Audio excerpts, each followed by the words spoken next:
Hello friends, माँ हंसवाहिनी classes में आप सभी का स्वागत है। आज हम आपको एक्सरसाइज 2.5 का क्वेश्चन नंबर 13 को सॉल्व करवाएंगे। इससे पहले हम क्वेश्चन नंबर 12 तक सॉल्व कर दिए थे, तो प्लीज़ चैनल को सब्सक्राइब कीजिएगा और ज़्यादा से ज़्यादा शेयर कीजिएगा ताकि हम आपसे बने रहें और आपको ऐसे ही अच्छे वीडियोज़ प्रोवाइड करते रहें। चलिए आते हैं क्वेश्चन नंबर 13 पे। क्वेश्चन नंबर 13 दिया गया है, यदि x + y + z इक्वल 0 हो।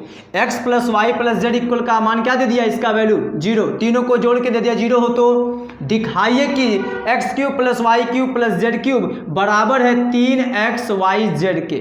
ठीक है, ये हमको सिद्ध करना है और ये हमारे पास वैल्यू दे दिया है।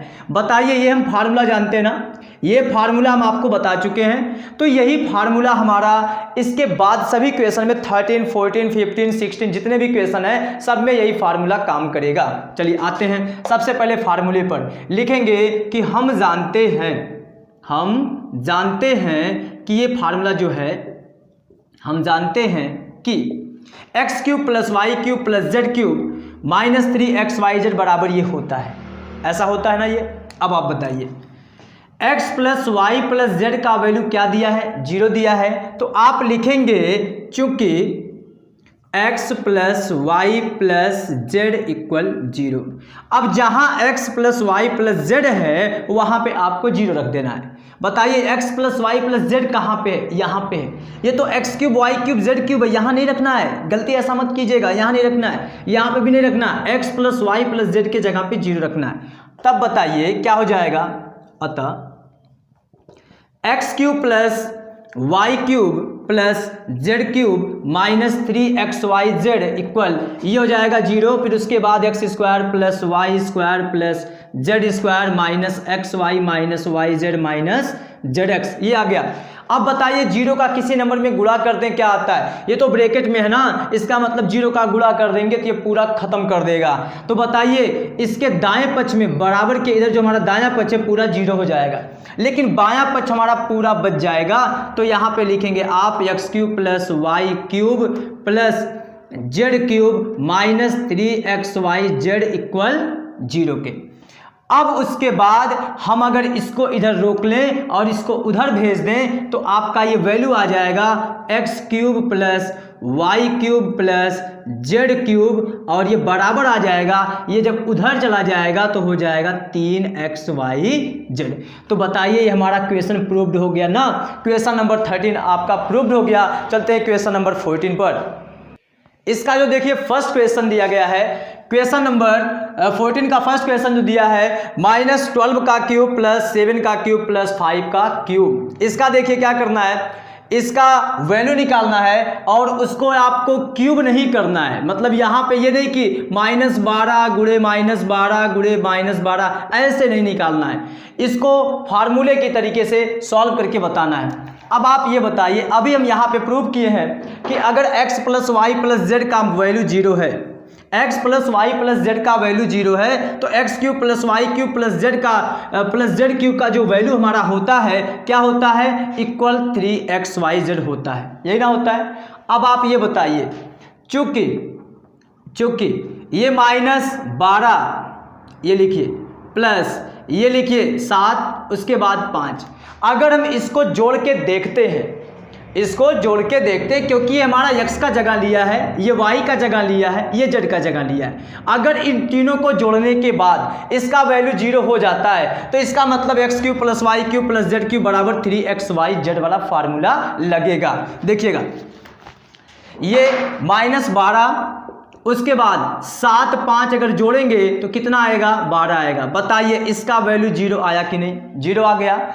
इसका मतलब ये x का क्यूब, y का क्यूब और +z का क्यूब, ये तीनों का वैल्यू जोड़ने पर 0 जब भी आता है तो हम कहते हैं ना x³ + y³ + z³ का वैल्यू जो होगा 3xyz के होगा। इसलिए ये जो हमारा वैल्यू दिया है -12 का क्यूब + 7 का क्यूब + 5 का क्यूब, इसको हम लिखेंगे 3 गुणे x वाला क्या दिया है -12, फिर उसके बाद गुणे y वाला 7 दिया है, उसके बाद z वाला 5 दिया है। बस इसका गुणा कर दीजिए, आपका आंसर आ जाएगा। ठीक ना, इसका गुणा कर दीजिए, आपका आंसर आ जाएगा। देखिएगा, 12 × 25 = 60 हो गया, 60 आ गया। ये देखिए यहाँ पे इसको उतार लीजिए। ये बताइए माइनस में, ये प्लस में, ये प्लस में, ये प्लस में है, तो गुणा करेंगे तो पूरा वैल्यू हमारा माइनस होगा ना, क्योंकि प्लस का माइनस में गुणा माइनस, माइनस का प्लस में माइनस, फिर माइनस का प्लस में माइनस, ये माइनस हो गया।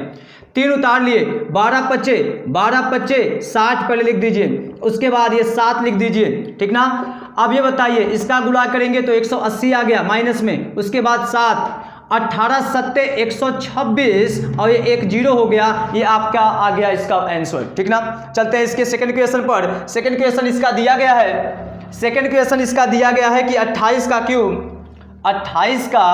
क्यूब, फिर उसके बाद दिया है -15 का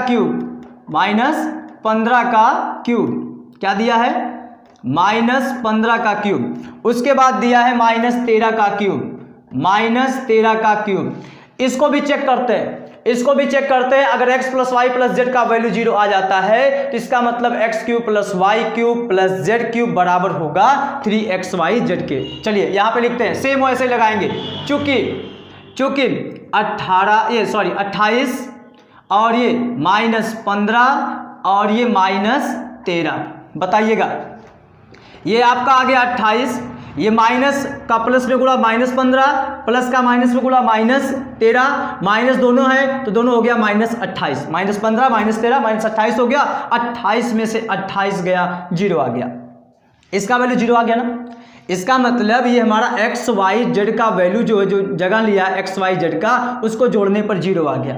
जब ये 0 आ गया तो आप लिखेंगे कि इसका मतलब है कि 28 का क्यूब प्लस -15 का क्यूब प्लस -13 का क्यूब, ये बराबर हमारा होगा 3 गुणे एक्स वाला 28 गुणे वाई वाला, ये हो गया 15 आपका, फिर गुणे -13, ठीक है। अब इसके बाद सब गुणा कर देंगे, 15 × 45 हो जाएगा, फिर उसके बाद 28 और 13 का गुणा करके बाद में 45 से गुणा कर देंगे। 28 और -13 का जब गुणा करेंगे तो ये आएगा। अच्छा ये देखिएगा 15 जो है माइनस में है तो यहाँ पे माइनस रहेगा, इसलिए ये वाला हमारा माइनस रहेगा। अब जब इन दोनों का गुणा करेंगे, गुणा करने के बाद आपका आएगा 16,380, ये हमारा हो जाएगा इसका आंसर। अब चलते हैं नेक्स्ट क्वेश्चन पर। 15 नंबर में दिया है, नीचे दिए गए आयतों जिनमें उनके क्षेत्रफल दिए गए हैं में से प्रत्येक की लंबाई और चौड़ाई के लिए संभव व्यंजक दीजिए, ठीक ना। ये क्या दे दिया गया है, आयत का क्षेत्रफल दे दिया गया है। क्या दिया, ये आयत का क्षेत्रफल दिया है, आयत का क्षेत्रफल। अब आप बताइए आयत का क्षेत्रफल में लंबाई और चौड़ाई होता है, लंबाई गुणे चौड़ाई, ठीक है। अब यहाँ से हमको बताना है कि इसकी लंबाई कितनी रही होगी और चौड़ाई कितनी रही होगी। ये द्विघाती है, इसका मतलब यहाँ पे जो 2 वैल्यू आएगा फैक्टर के रूप में, उसमें एक लंबाई हो जाएगी, दूसरी चौड़ाई हो जाएगी। अब इसका सबसे पहले गुणनखंड करना है। क्या करना है, गुणनखंड हम आपको बता चुके हैं कि गुणनखंड कैसे करते हैं। सबसे पहले यहाँ पे अगर स्क्वायर के बगल में कोई नंबर है, इस नंबर का अचर वाले में गुणा कर लेंगे। देखिए 25 का गुणा 12 में कीजिए, 25 दूना 50 का 0, 5 बचा, 25 एकन्नम 25 और 25 और 5 30, गुणा करने पर 300 आएगा। ये 300 को, ये प्लस 300 आएगा। 300 को ऐसे 2 नंबरों में तोड़ना है कि गुणा करने पर 300 आ जाए और उन दोनों को जोड़ के चाहे घटा के आपको -35 लाना है। देखिएगा अगर हम लिखें 20 और 15,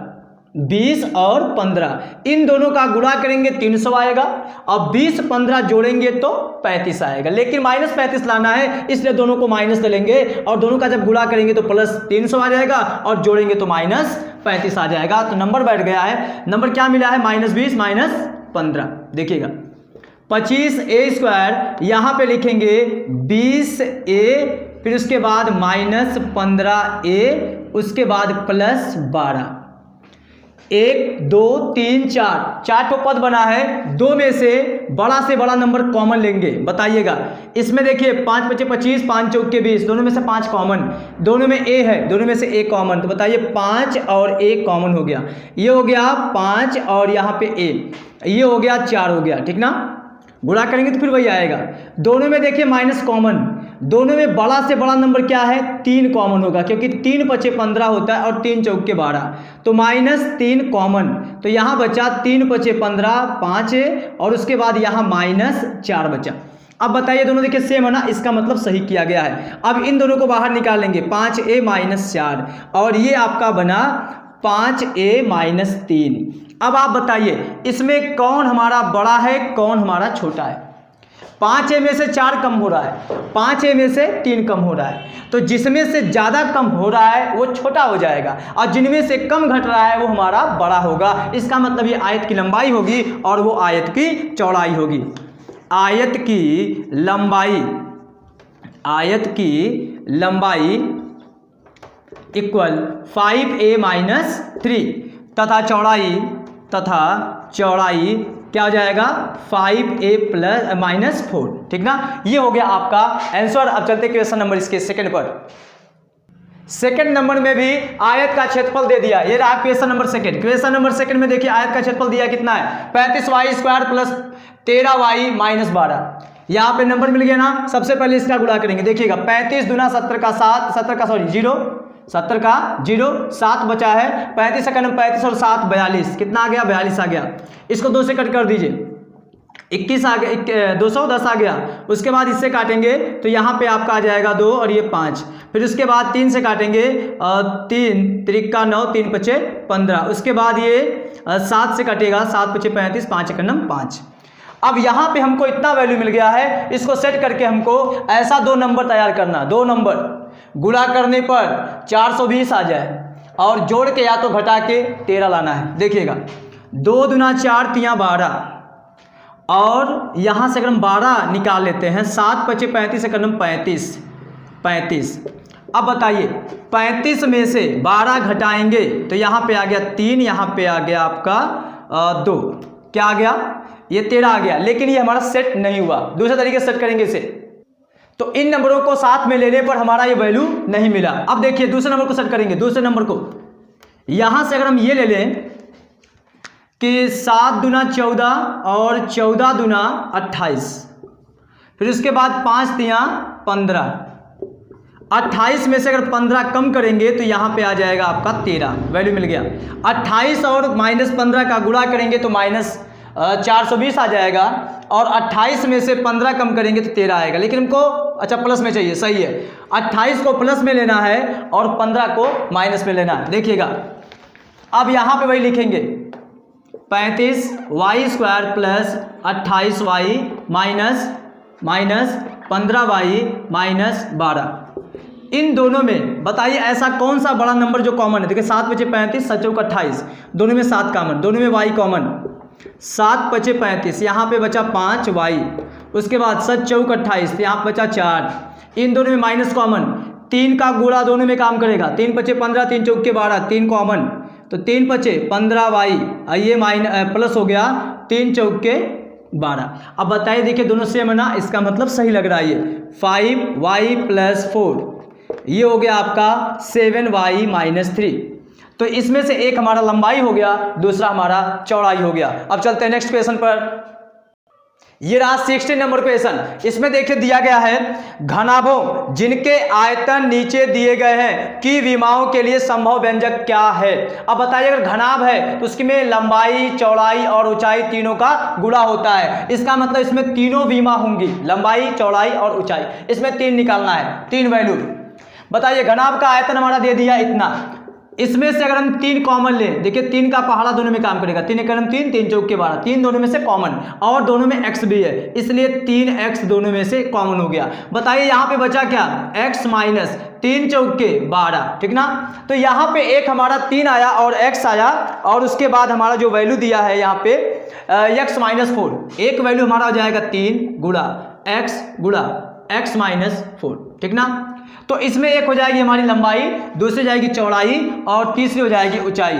तो लिखेंगे लंबाई इक्वल 3, चौड़ाई इक्वल x और उसके बाद ऊंचाई या गहराई बोलिए तो x - 4। ये हमारा हो गया इसका वैल्यू।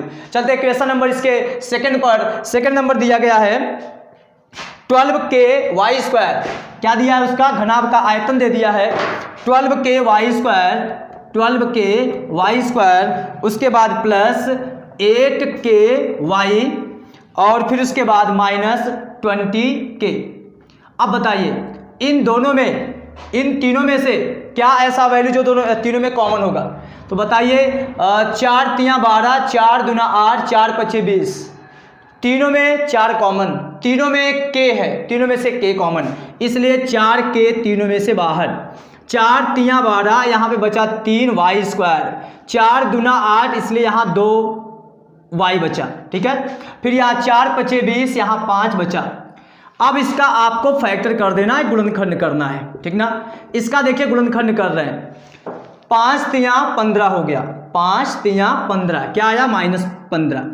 इसको ऐसे दो नंबरों में तोड़िए कि गुणा करने पर -15 आए और जोड़ के चाहे घटा के +2। देखिएगा 5 तियाँ 15, अगर इसे माइनस लेते हैं इसे प्लस, तो प्लस का माइनस में गुणा माइनस, 5 तियाँ 15 आ गया और 5 में से 3 कम करेंगे +2 आ जाएगा। तो यहाँ पे आपको लिखना है 3y² प्लस 5y और उसके बाद -3y, उसके बाद -5, ठीक है।